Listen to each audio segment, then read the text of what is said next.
This channel does not promote any violent, harmful, or illegal activities. All content provided by this channel is meant for an educational purpose only. Top quality और consistent performance के लिए सिर्फ silver pump नाम याद रखना। ভারতে ব্যবসা করা ছাড়পত্র ইতিমধ্যেই পেয়ে গিয়েছে ইলন মাস্কের ইন্টারনেট পরিষেবা প্রদানকারী সংস্থা স্টারলিংক। অনেক টালবাহানার পর এই অনুমতি বা ছাড়পত্র পেয়েছে এই সংস্থা, কিন্তু কেন্দ্রীয় টেলিকম প্রতিমন্ত্রীর বক্তব্য অনুযায়ী যে কেউ নিতে পারবে না স্টারলিংকের এই হাই স্পিড ইন্টারনেটের সুবিধা। স্টারলিংকের ভারতে আসার খবরে বেশ চাপে পড়েছে বিএসএনএল, এয়ারটেল বা জিওর মতো সংস্থাগুলি।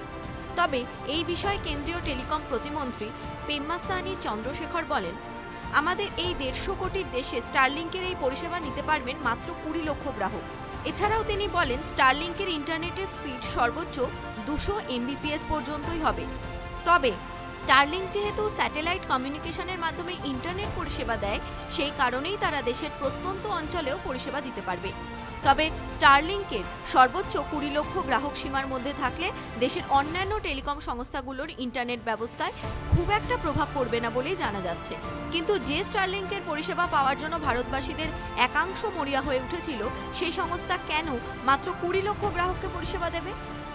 সরকারি এক কর্তার বক্তব্য অনুযায়ী এখনও ইলন মাস্কের সংস্থার ক্ষমতা সীমিত।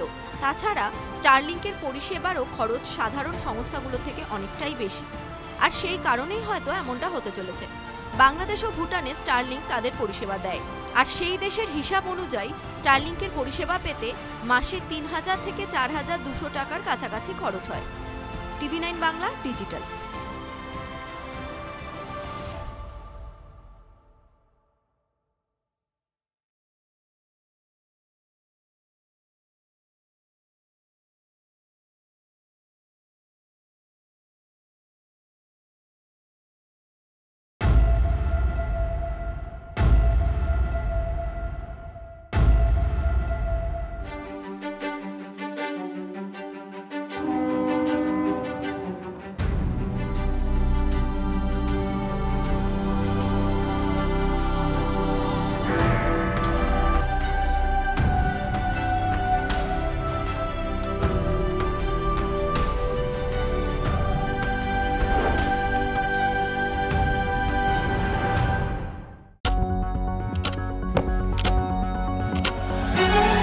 রাজনীতি শুধুই কি রাজার নীতি?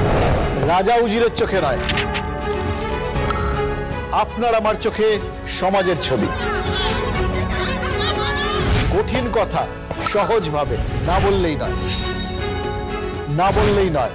প্রতিদিন রাত 9টায় TV9 বাংলায়। TV9 বাংলা না দেখলেই নয়।